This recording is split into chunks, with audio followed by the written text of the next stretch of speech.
Hi friends, ఈరోజు interesting audio నవల వచ్చేసి made for each other audio నవలలో స్టోరీలోకి వెళ్తే హీరో తన చిన్నప్పటి నుంచి సో లవ్ స్టోరీస్ మీద బాగా గ్రిప్ ఉంటుంది అన్నట్టు.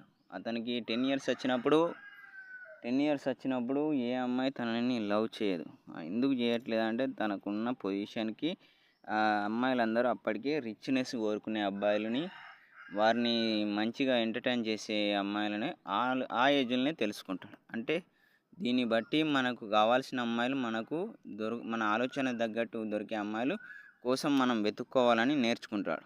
ఆ తర్వాత 15 ఏళ్ళకి వచ్చాక తన 10థ్లో ఉన్నప్పుడు ఒక అమ్మాయిని లవ్ చేస్తే నీకేమున్నదని, నీకేం సెట్ కాదని అంటుంది ఆ అమ్మాయి.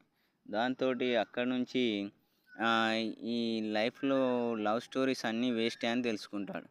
ఎందుకంటే ఒకప్పుడున్న 90స్లో ఉన్న లవ్ స్టోరీస్కి ఇప్పుడున్న లవ్ స్టోరీస్కి చాలా డిఫరెన్స్ ఉంది. అప్పుడు లవ్ అనేది ఎంత అవసరం ఉన్నదో అంత ప్రేమ ఉండేది, ఇద్దరికి బాధ వచ్చినా షేర్ చేసుకునేది. ఇప్పుడంతా మనీ మైండ్గా అయిపోయింది, ఎవరి వాల్యూస్ వాళ్ళకు తెలిసి రావట్లేదని తెలుసుకుంటాడు.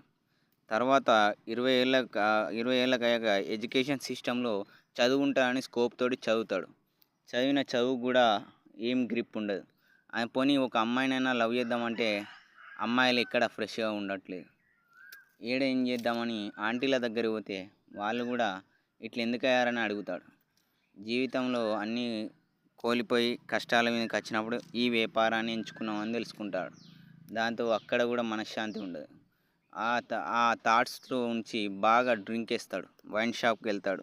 వైన్ షాప్లో వెళ్ళి మత్తులో మునుగుతాడు. మునిగిన వెంటనే ఆయనకి ఏవో తెలియని స్టోరీస్ అతని మైండ్లో తిరుగుతూ ఉంటాయి. అప్పుడు సడన్గా అతనికి మన సోల్మేట్ ఎవరో తెలిస్తే బాగుంటుంది కానీ ఐడియా వస్తుంది, కానీ దాని గురించి అప్రాక్స్ ఐడియా అప్పటికే రాదు. తర్వాత ఈ సోల్మేట్ కాన్సెప్ట్ తెలుసుకోవాలంటే అసలు గత జన్మల గురించి, జన్మబంధాల గురించి, వాళ్ళకున్న కాలసర్ప దోషాల గురించి, వాటి కథలు, వాటి లిఖితాలు, వాటి పూర్వీకులు, అభిరుచులు, ఆలోచనలు, కోరికలు, వీక్నెస్ పాయింట్లు, ఒకరికి రిచ్నెస్ ఉంటే ఒకరి పూర్నెస్ లేకపోవడం, ఒకరి కలర్ ఉంటే ఒకరి కలర్ లేకపోవడం, ఒకరి పొట్టిగా ఉంటే ఒకరి పొడుగు ఉండడం, లేకపోతే ఇద్దరు ఈక్వల్ మ్యాచ్ కాకపోవడం. ఇలా మేడ్ ఫర్ ఈచ్ అదర్ ఎందుకు అవుతలేదంటే వాళ్ళు వేసుకున్న పూర్వజన్మ కర్మఫలాలని తెలుసుకుంటాడు. దాంతో ఇవన్నిటిని ఒక సాఫ్ట్వేర్ వస్తే వాళ్ళ జోడీని కలిపినట్టు వాడడం అవుతాం అని తెలుసుకుంటాడు. దానికి చిత్రగుప్తుడు ఫ్లైట్ వేసుకొని తన యమలోకం నుంచి భూలోకానికి వస్తాడు, ఈ యాప్ అతను తయారు చేయద్దని. దాంతో ఈ యాప్ తయారు చేయద్దని బ్రహ్మ చిత్రగుప్తుడికి కాల్ మెసేజ్ పంపిస్తాడు. ఈ యాప్ కనుక అతను చేస్తే మన బతుకులు నెరవడినట్టే, ఇక పాపలను శిక్షించడం కుదరని పని అని అంటాడు. సో ఇద్దరి మధ్యలో భీకరమైన చర్చ జరుగుతుంది. దానికి యముడు కూడా మద్దతు పయిస్తాడు. ఇదంతా కాదని శివుడు చూస్తాడు. శివుడు వాడు ఏదో తయారు చేయాలనుకుంటున్నాడు కదా, చేయనివనని అంటాడు. చేస్తే మనకు రిస్క్ ఉంటుంది కదా, మళ్ళీ మనం ఇచ్చే శాపాలు, వాళ్ళకున్న కర్మఫలాలు మనం మార్చిన వాళ్ళం అవుతాం. వానికి వచ్చిన ఆలోచన ఇంకా నలుగురికి వస్తే వాళ్ళు అప్డేట్ అయ్యి ఇంకా తప్పులు చేస్తారు కానీ విష్ణుమూర్తి కూడా అంటాడు. సో ఇవన్నిటి కాన్సెప్ట్ మనకు కుదరదని డిసైడ్ అవుతారు. సో వాడిని చంపడమా బతికేయడం అనే దాని గురించి వానికి కొన్ని పరీక్షలు పెడతారు, టాస్క్ పెడతారు. ఏ టాస్క్లో ఎట్లా గెలుస్తాడు అనేది పెడతారు. ప్రతి టాస్క్లో ఓడిపోవడానికే డిప్రెషన్లోకి వెళ్ళిపోతాడు, మళ్ళీ గెటిన్ అవుతాడు, మళ్ళీ డిప్రెషన్కి వెళ్తాడు. అసలు నాకు వచ్చిన ఆలోచనే తప్ప అనుకుంటాడు. దాంతో ఎలాగైనా ఇది తెలుసుకోవాలని మెడిటేషన్లోకి 5 ఇయర్స్కి వెళ్ళిపోతాడు. ఎందుకంటే తన సోల్మేట్ ఎవరో అప్రాక్స్ కాదు, అప్రాక్స్ అంటే అంచనా, కానీ perfect match, made for each other, ఇద్దరం మేడ్ ఫర్ ఈచ్ అదర్ అయి ఉండాలని దానికోసం 5 సంవత్సరాలు మెడిటేషన్ చేస్తాడు. మొత్తం ఆల్ ఓవర్ వరల్డ్లో ఉన్న ప్రతి ఒక్క హోలీ ప్లేసెస్, అంటే పవిత్రమైన ప్లేసెస్ అన్నీ తిరుగుతాడు. అక్కడ ఉన్న సిద్ధులను కలుస్తాడు. వాళ్ళు చదువుకున్న చదువుకి, వాళ్ళకున్న నాలెడ్జ్కి, వాళ్ళకున్న ఫ్యూచర్ టెల్లింగ్కి, వాళ్ళకున్న అందరినీ డాటా కలెక్ట్ చేస్తాడు. వాళ్ళ నుంచి ఈ భాగస్వామి అనే కాన్సెప్ట్ చెప్తాడు. భాగస్వామి, వాళ్ళలో ఉండే కోరికలు, ఏ పేరు వల్ల ఏ స్త్రీకి ఎట్లుంటది, నాడి జ్యోతిష్యం ఎలా పనిచేస్తది, జాతక చక్రరీత్యలో ఏ గడియలో ఎట్లా పుట్టినరో మ్యాథమెటిక్స్ ద్వారా వాళ్ళకి ఎలాంటి భర్త వస్తాడో వాటినన్నిటిని ఒక మ్యాథ్స్ ఫిజిషియన్‌ని, ఒక సైన్స్ టీచర్‌ని, ఒక భాషాతత్వ వ్యాకరణ పండితుడిని, జాతకాలు చెప్పే ప్రొఫెసర్‌లని ఇట్లా ఎంతోమందిని కలెక్ట్ చేస్తారు. జ్ఞానసిద్ధులని, యోగులని అందరినీ గ్యాదర్ చేసి వాళ్ళందరిని ఒక కాన్ఫరెన్స్ మీటింగ్‌లోకి పిలుస్తాడు. ఇది ఒక సీక్రెట్ బోర్డ్‌గా ఇది యాప్ కాదు. ఇది ప్రపంచంలోనే పెద్ద పెద్ద సాఫ్ట్‌వేర్ అని చెప్తాడు. ఈ సాఫ్ట్‌వేర్ గనుక బయటికొస్తే సమాజంలో ఎవరు మేడ్ ఫర్ ఈచ్ అదర్ ఆళ్ళు తెలుసుకుంటారు. ఫర్ కాన్సెప్ట్ ప్రకారం మరి మేడ్ ఫర్ ఈచ్ అదర్ ఎందుకు ఇతరులు అయితలేరు? వాళ్ళెందుకు ఎట్ ఏజ్‌లోనే వాళ్ళ జీవితాలు నాశనం అయితాయని అనే కాన్సెప్ట్‌లోకి తీసుకొత్తారు. ఆ జీవితం అనే కాన్సెప్ట్‌లోనే కొందరు జీవితం మీద విరక్తి పుట్టి అఘోరలవ్వరు. అంటే అతని మీద ఎంతమంది ఏడుపుంటే అతను అఘోరుడైతాడు. ఒకరికి జీవితం మీద విరక్తి పుట్టి ఆల్కహాల్‌కి అడిక్ట్ అయితాడు. ఇలా సక్సెస్ కాకుండా జీవితంలో ఉరేసుకొని చచ్చిపోతారు. వీళ్ళందరికి కారణం ఏంటిదనే దాని గురించి ఆళ్ళందరూ ఆ కాన్ఫరెన్స్ మీటింగ్‌లో వారికున్న టైమింగ్ సెన్సార్స్, గడిచిపోయిన హత్య కేసులు, మర్డర్‌లు అన్నిటిని డైవర్స్ ఎందుకు తీసుకుంటారు? ఎందుకు వాళ్ళ సోల్‌మేట్ కరెక్ట్ మ్యాచ్ అయితలేడు? వాళ్ళు ఎందుకు సంతృప్తి చెందుతలేరు? అంటే వాళ్ళకు అనేకమైన కోరికలతో రగిలిపోయే స్త్రీలు చాలామంది పెరిగిపోయారు. ఒకప్పుడు తన భర్త మాటనే భార్య విలువిచ్చేది. ఇప్పుడు భర్త మాట భార్య విలువలేదు. ఎవడితో పడితే వానితో విచ్చలవిడిగా ఉంటుందని ప్రతి ఒక్కరు అన్నారు. అంటే ఎఫైర్స్ ఎక్కువున్నాయని. ఒకప్పుడు ఎఫైర్స్ తక్కువున్నప్పుడే బాగుండేది. ఇప్పుడు ఎఫైర్స్ ఎక్కువయ్యాక చాలా మందిలో కామాలు, కోరికలు ఎక్కువయ్యాయి. ఇప్పుడున్న జనరేషన్‌కి నువ్వు ఇచ్చే సాఫ్ట్‌వేర్ గూడా మిస్‌యూజే చేస్తారు గానీ, సపోజ్ దీన్ని వాడడం కూడా రాదు. ఒకవేళ నువ్వు ఈ సాఫ్ట్‌వేర్‌ని గనక పబ్లిష్‌లో సోల్‌మేట్ కాన్సెప్ట్‌తో ఈ యాప్‌ని రిలీజ్ చేసినా, నిన్ను రివర్స్ కామెంటరీ తోటి నిన్ను ఎంతో డిస్ట్రాయ్ చేయడానికి చూస్తారంటారు. వాళ్ళందరి మాటలు విన్నాక అతనికి గూడా చాలా అర్థమవుతది. సో, మనమే స్క్రిప్టర్స్‌గా ఉందాం. మనమే ఇంట్యూషన్ ఉందాం. అంటే ఇదంతా టెస్టింగ్ టాస్క్ మనమే చేద్దామని అందరూ డిసైడ్ అవుతారు. అందరూ డిసైడ్ అయ్యి ఒకరు విలన్ ఉండాలి. అతను ఎంత క్రూరంగా ఉండాలంటే నేను చేసే ఈ యాప్‌కి శత్రువై ఉండాలి. అతను ఎలాంటి టాస్కులు ఇస్తాడో వాటిని నేను సాల్వ్ చేసేటట్టు ఉండాలి. నేను హీరో అయితే అతను విలన్. మేమిద్దరు గొడవ పెట్టుకుని ఈ యాప్‌ని ప్రపంచంలోనే వరల్డ్ నంబర్ 1 యాప్‌గా మార్చాలి. దీని ద్వారా మొత్తం అన్ని సెక్టార్‌లో ఉన్నట్టు సోల్‌మేట్ కాన్సెప్ట్ తోటి మేడ్ ఫర్ ఈచ్ అదర్ కాన్సెప్ట్‌తో ప్రతి ఒక్కరికి వాళ్ళ సోల్‌మేట్ దొరుకుతుందని చెప్తాడు. తర్వాత ఫైనల్ డిసిషన్ తోటి కాలసర్పదోషాల గురించి ఒక సబ్జెక్ట్ వస్తది. కాలసర్పదోషాలంటే వారికున్న గత జన్మ దోషాలు. సో, ఫర్ సపోజ్ ఒక జన్మలో రిచ్‌గా పుట్టి మరో జన్మలో ఒక శాపగ్రస్తుడై తనకు సుఖం దొరక్కపోవడం ఇలాంటివి ఎన్నో ఉంటాయి. తిండి దొరక్కపోవడం, నలుగురిలో అవమానాలు, ఎక్కడ చూసినా ఫ్రెండ్స్ లేకపోవడం ఇలాంటివి జరుగుతాయి. వీటినన్నిటిని ఒక సెట్ ఆఫ్ ఆర్డర్‌లో క్రమబద్ధీకరణ చేస్తాడు. క్రమబద్ధీకరణ చేసి దానిని ఆర్డర్‌లోకి తీసుకొస్తాడు. దో ఇద్దరు విలన్స్ అన్నారుగా! ఇప్పుడు హీరో, విలన్ కలిసి వాళ్ళు డ్రామాటిక్ స్టోరీగా విలన్ ఈ యాప్‌ని ఉన్నట్టి డీమెరిట్స్‌ని అటాక్ చేస్తాడు. హీరో దీంట్లో ఉన్న మెరిట్స్ తోటి అటాక్ చేస్తాడు. మొత్తం వార్ ఘోరంగా ఉంటుంది. ఇది అర్థం కాక చిత్రగుప్తుడు తన క్యాలిక్యులేషన్ ఉన్న డాటాలో చూస్తే ఇద్దరిని చంపేయాలంత పగ ఉన్నప్పటికీ నలుగురు ఈ విషయంలో నేను ఏలు పెడితే నన్ను బ్రహ్మ ఎంత పెట్టమన్నాడో అంతే పెట్టా.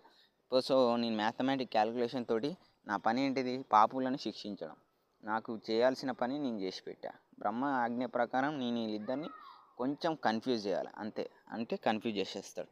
ఇద్దరిని రియాలిటీ వాళ్ళు ఏమనుకున్నారు? డ్రామాటిక్‌గా తీద్దామనుకున్నారు.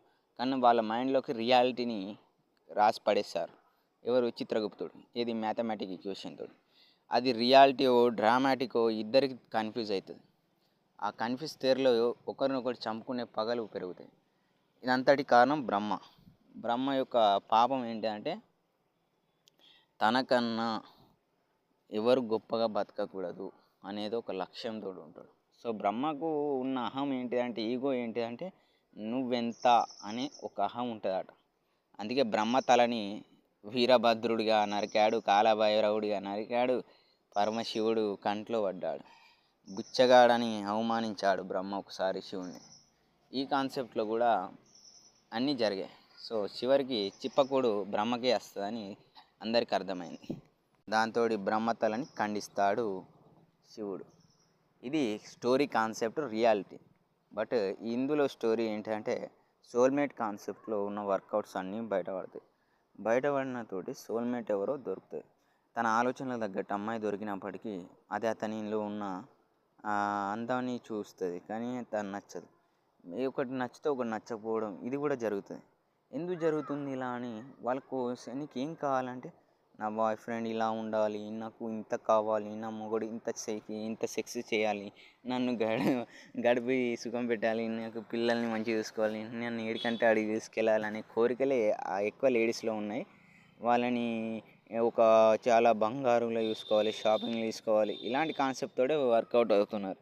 అంటే ఇక్కడ లవ్ అనేది లేదు అనేది తెలుసుకున్నారు. అంటే ఈ యాప్ డిజైన్ చేసింది మిమ్మల్ని మీ సోల్మేట్ లాగా తీసుకుపోదామంటే మీరేమో బిజినెస్ వ్యాపారాలు ఈ పెళ్ళి విషయాలలో మాట్లాడుతున్నారని తెలుసుకుంటారు. సో ఇక్కడ ఎవరికి లవ్ అనేది రియాలిటీ లేదు, అంత బిజినెస్సే ఉన్నదని 2014 నుంచి అంటే 2004 నుంచి 2025 వరకు అందరు అమ్మాయిలు బిజినెస్ మైండ్ తోటే పెళ్ళిళ్ళు చేసుకున్నారు. అంటే కట్నంతో మొగన్ని కొనుక్కున్నారు అన్నట్టు. దీన్ని బట్టి సోల్మేట్ కాన్సెప్ట్లో తన లవర్ని ఎవరు చేరుకోలేకపోయారు. కారణం వారికున్న కాలసర్ప దోషాలని తెలుసుకున్నాడు. అప్పుడు రావుకేతువులకు పూజ చేస్తాడు మన హీరో. ఆ చిత్రగుప్తుడు ఇచ్చిన టాస్క్ కంప్లీట్ అవుతుంది. బ్రహ్మకు ఉండే కండిషన్ తెలుసుకుంటాడు. తర్వాత ఈ రావుకేతువులకు చాలా రోజులు తపస్సు చేస్తాడు. రావుకేతువులో ఈ గ్రహాలు అనుకూలంగా ఉన్నప్పుడు వాళ్ళు కూడా రాక్షసులేగా ఫస్ట్. సో వాళ్ళని ఎదిరించక వాళ్ళు దర్శనం ఇచ్చి నువ్వు ఎవరికి తపస్సు చేస్తే పుణ్యం కడతావో మేము అర్హులం నీం కాదు, పెళ్ళిళ్ళకు మూలకారుడు రాతలు రాసే బ్రహ్మ, ఆ బ్రహ్మకు ఆ పని చెప్పింది విష్ణువుకి ఆర్డర్ వేసింది శివుడు. వీళ్ళందరికన్నా పెద్ద శక్తి ఆదిశక్తి అని చెప్తాడు. సో అమ్మవారికి నువ్వు ఏది పూజ చేస్తావో ఆదిశక్తి కాన్సెప్ట్ వరల్డ్లోనే సోల్మేట్ కాన్సెప్ట్ని తీసుకురా అని అతను చెప్పి వెళ్ళిపోతాడు రావుకేతువులు ఇద్దరు కలిసి. సో దాంతో అతని కాన్సెప్ట్ హిట్ అవుతుంది. దాంతో సోల్మేట్ కాన్సెప్ట్ ఈ యాప్ని మార్కెట్లో ఈ యాప్ ఇన్స్టాల్ చేసుకోవడానికి వారి జీవితంలో ఉన్న డబ్బులు ఇస్తే వారు లైఫ్ లాంగ్ సుఖపడే కాన్సెప్ట్ని వాళ్ళకు సెట్ ఆఫ్ ఆర్డర్ తోటి రూలింగ్ ప్రొసీజర్ని వాళ్ళు ఎట్లా బతకాలో 60 ఏళ్ళ వరకు ఎలా బతకాలనే దాని గురించి ఒక అమలు పత్రాన్ని వాళ్ళకు ఇంట్రడ్యూస్ చేస్తాడు. ఆ అమలు పత్రం ఎట్లుంటుంది అంటే ఈ ఈ ఏజ్లో ఎట్లుండాలి, మళ్ళీ చనిపోయి ఇంకో జన్మలో కూడా ఈమెతోటి ఎట్లా బతకాలనే దాని గురించి ఒక అమలు పత్రం లిఖితం అనేది ఈ సాఫ్ట్వేర్లలో ఇంట్రడ్యూస్ చేస్తారు.